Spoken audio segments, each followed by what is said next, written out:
Hello class 8 students. Today we will discuss some topics on the ruling from countryside, lesson number 3 of your history. And here we have left the topic about the permanent settlement and the problems with the permanent settlement. Permanent settlement. Permanent settlement, however, created problems. Company officials soon discovered that the Jamidars were in fact not investing in the improvement of land. The revenue that had been fixed was so high that the Jamidars found it difficult to pay. Anyone who failed to pay the revenue lost his Jamidari.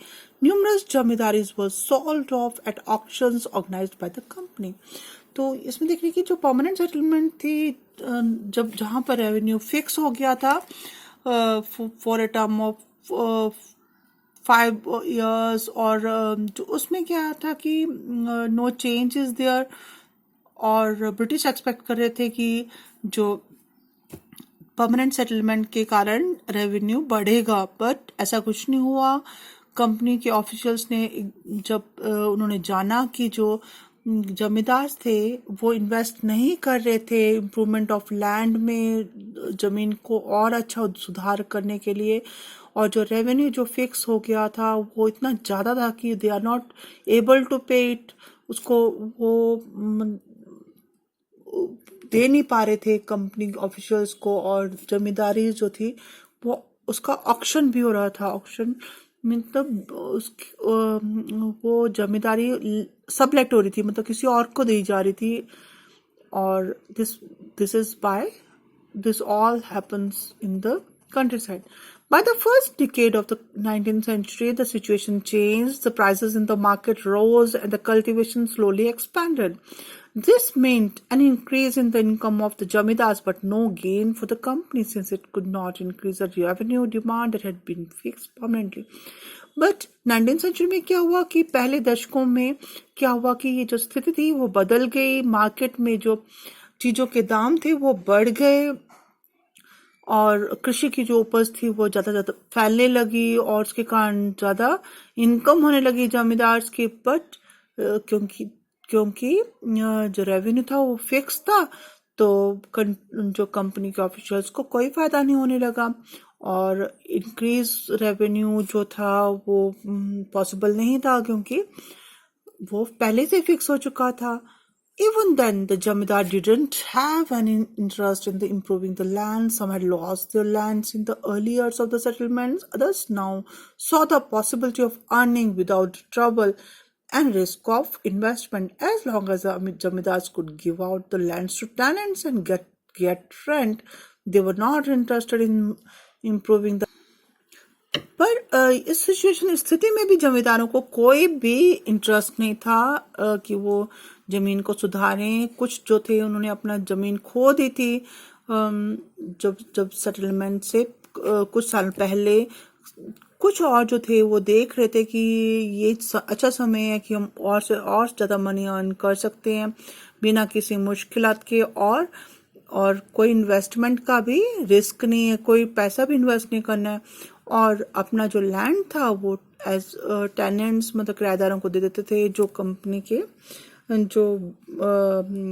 Company जो थी वो जमींदार्स को देती थी. जमींदार्स जो थे वो land को रेंट पर मतलब किराए पर दे देते थे किसानों को, और किसान उस पर खेती करते थे. और सारा जो मनी था वो रेवेन्यू था वो जमींदार्स कलेक्ट करते थे और उनको कोई चेंज के लिए, कोई सुधार के लिए कोई भी इंटरेस्ट नहीं था. On the other hand, in the villages, the cultivator found the system extremely oppressive. The rent he paid to the jamidar was high and his right on the land was insecure. To pay the rent, he had to often take a loan from the moneylenders, and when he failed to pay the rent, he was evicted from the land he had cultivated for the generations. और वहीं दूसरी ओर क्या होता कि जो गांव वाले थे जो कि कल्टीवेटर थे, जो कृषि की उपज करते थे, वो उनके लिए ये जो प्रथा थी वो बहुत ज्यादा ऑप्रेसिव थी, मतलब दबावपूर्ण थी. सारा दबाव जो था वो उन पर ही था.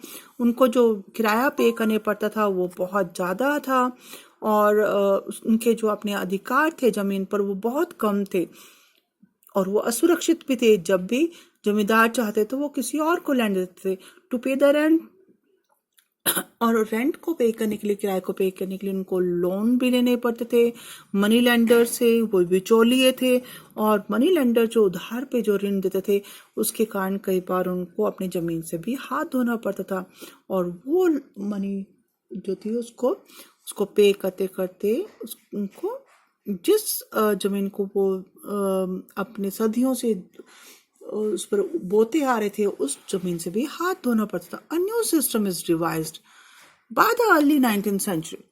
Many of the company officials were convinced that the system of revenue had to be changed. Again, how could revenue be fixed permanently at a time when the company needed more money to meet its expenses of administration and trade? कैसे ये revenue fix किया जाए permanently उस समय पर जब company को और ज्यादा जरूरत है मनी की, ताकि वो अपने एडमिनिस्ट्रेशन और ट्रेड पे ध्यान दे सके। In the north western provinces of the Bengal NWP of Bengal presidency, most of this area is now in the Uttar Pradesh. An Englishman called Holt Mackenzie devised the new system which came into effect in 1822. He felt that the village was an important social institution in North Indian society and needed to be preserved. तो NWP north western province जो था, प्रदेश जो था उत्तर पश्चिमी प्रदेश जो Bengal presidency का, और जो कि यूपी में अभी वहां पर होल्ट मैकेंजी एक इंग्लिशमैन था, उसने एक नया सिस्टम प्लान किया और वो जो सिस्टम था दैट वाज महलवारी। और उसने ये महसूस किया कि जो भारतीय जो समाज है उसमें एक सामाजिक जो एक सिस्टम है उसका इम्पोर्टेंट रोल है जो कि विलेज है। विलेज गांव एक महत्वपूर्ण सामाजिक संस्था है और इसको बचा के रखना पड़ेगा। Under his directions collectors went from village to village inspecting the land, measuring the fields and recording the customs and rights of different groups.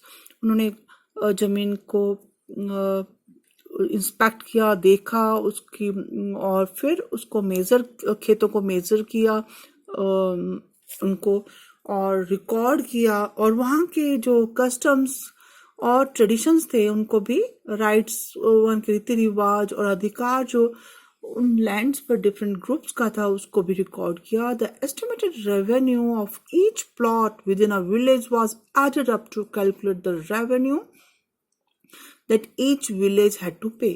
फिर जो एस्टिमेशन किया गया और से रेवेन्यू, एक प्लॉट से कितना रेवेन्यू मिलेगा एक गांव में, ये ऐड किया उन्होंने, जमा किया और फिर उन्होंने कैलकुलेट किया रेवेन्यू कितना एक गांव को पे करना पड़ेगा। Each village that is mahal has to pay. This demand was to be revised periodically. ये जो डिमांड थी ये रिवाइज करनी पड़ थी, मतलब कुछ समय के बाद फिर से ये मतलब डिमांड या रेवेन्यू की ये फिर से चेंज करनी पड़ती। It was not permanently fixed. The charge of collecting the revenue and paying it to the company, revenue को कलेक्ट करना और उसको कंपनी को पे करना, ये जो इसका जो सारा जिम्मा था वो विलेज हेडमैन को दिया गया, जमींदार को नहीं दिया गया। Village headman जो मुखिया था, और this system was known as the Mahalwari. Next was the Munro system. In the British territories in the south, there was a similar move away from the idea of permanent settlement. The new settlement that was devised came to be known as the Raiyatwari or Raiyatwar. तो ये British जो territory थी, क्षेत्र थे जो दक्षिण में थे, वहां पर परमानेंट सेटलमेंट जो कॉर्नवालिस का था उससे शिफ्ट किया गया और इस रैयतवारी सिस्टम अपनाया गया एक स्मॉल स्केल पर by Captain Alexander Read in some of the Captain Alexander Read के द्वारा कुछ एरियाज में जो कि कंपनी ने टीपू सुल्तान के बाद वो अपने कब्जे में लिए थे। Subsequently developed by Thomas Munro, बाद में मुनरो ने इसको डेवलप किया और उसको मुनरो सेटलमेंट ही कहा जाता है. Read and Munro felt that in the south there were no traditional zamindars. दक्षिण में कोई ट्रेडिशनल जमींदार नहीं है. और settlement they argued that had to be made directly with the cultivators. तो जो ये सेटलमेंट है वो किसके साथ करनी पड़ेगी? कल्टिवेटर के साथ, जो उपज करते हैं, कृषि की उपज करते हैं, जिन्हें रैयत भी कहा जाता है. Who had tilde the land for the generation, जिन्होंने जमीन पर खेती की है कई दशकों से, कई पीढ़ियों से. their field had to be carefully and separately surveyed before the revenue assessment was made. उनका जो खेतों को उनको केयरफुली ध्यान से उनको सर्वे करना पड़ेगा और फिर रेवेन्यू की असेसमेंट, रेवेन्यू कितना लिया जाएगा वो असेस किया जाएगा. Munro thought that the British should act as the father figure protecting the rights under their charge.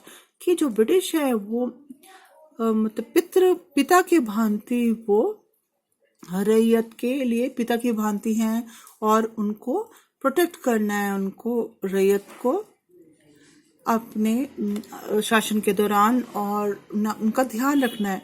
But all was not well, सब कुछ ठीक नहीं था. With in the years after the new system was imposed, it was clear that all was not well with them. Driven by the desire to increase the income from land, revenue officials fixed too high a revenue demand. Revenue की जो demand थी, वो मांग थी, वो बहुत ज़्यादा उन्होंने हाई कर दी थी. peasants were unable to pay, किसान उसे पे नहीं कर पा रहे थे. रैयत fled the countryside, रैयत गांव से छोड़ करके चले गए और विलेज become deserted, गांव के गांव खाली हो गए. Optimistic officials had imagined the new system would transform the peasants into rich, enterprising farmers. वो सोच रहे थे कि जो फार्मर्स जो है वो बहुत ज़्यादा अमीर बन जाएंगे.